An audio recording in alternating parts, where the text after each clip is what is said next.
ایک نوجوان لڑکی تھی، باپ دنیا سے جا چکا تھا، ماں دن بھر لوگوں کے گھروں میں برتن دھوتی اور بیٹی دن رات کتابوں سے چمٹی رہتی۔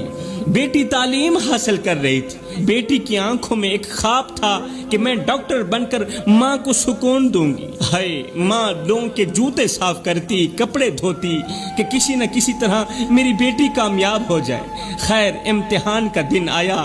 ماں نے سادہ سا دوپٹہ استری کیا، بیٹی کو لپٹا کر کہا، میری بچی تو بس کامیاب ہو جا، جا امتحان دینے، تو کامیاب ہو جا۔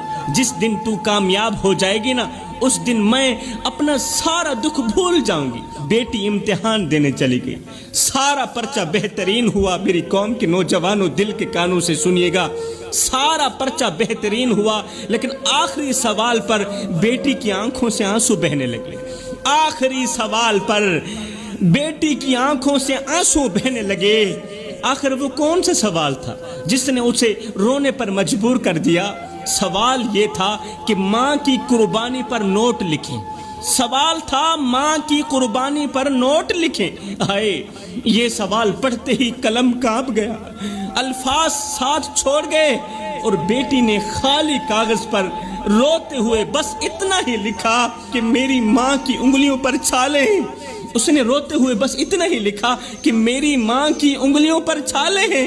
میری ماں آج بھی میری خاطر لوگوں کے جوتے صاف کر رہی ہے، میری ماں آج بھی میری خاطر لوگوں کے برتن مانج رہی ہے، لوگوں کے کپڑے دھو رہی ہے۔ بس روتے ہوئے یہ 2 لائنیں لکھ کر بیٹی نے پرچہ چھوڑ دیا، واپس گھر آ گئی۔ جب نتیجہ آیا تو وہ بچی پورے شہر میں ٹاپ کر چکی تھی، لیکن افسوس اس وقت ماں نہیں رہی تھی۔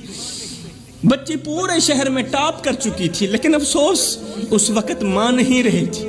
نتیجہ آنے سے پہلے ہی ماں ہمیشہ کے لیے خاموش ہو گئی تھی۔ وہ بچی جس نے کامیابی کے خواب صرف ماں کے لیے دیکھے تھے، آج اس بچی کا سر ماں کی قبر کے پتھروں پر رکھا تھا، اور آنکھوں سے بہتا ہر آنسو یہ کہہ رہا تھا، ماں میں کامیاب ہو گئی، لیکن تو کہاں چلی گئی؟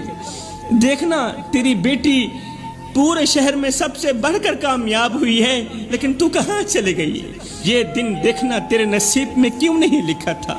جوانو، کامیابی وہ نہیں جو تمہیں دنیا کے سامنے سرخرو کرے، کامیابی وہ ہے جو تمہیں ان آنکھوں کے سامنے شرمندہ نہ کرے جنہوں نے تمہارے لیے نیندیں قربان کی، تمہاری ماں، تمہارا باپ، جنہوں نے تمہارے لیے کپڑے دھوئے، جوتے صاف کیے۔ جوانو، یاد رہے، دنیا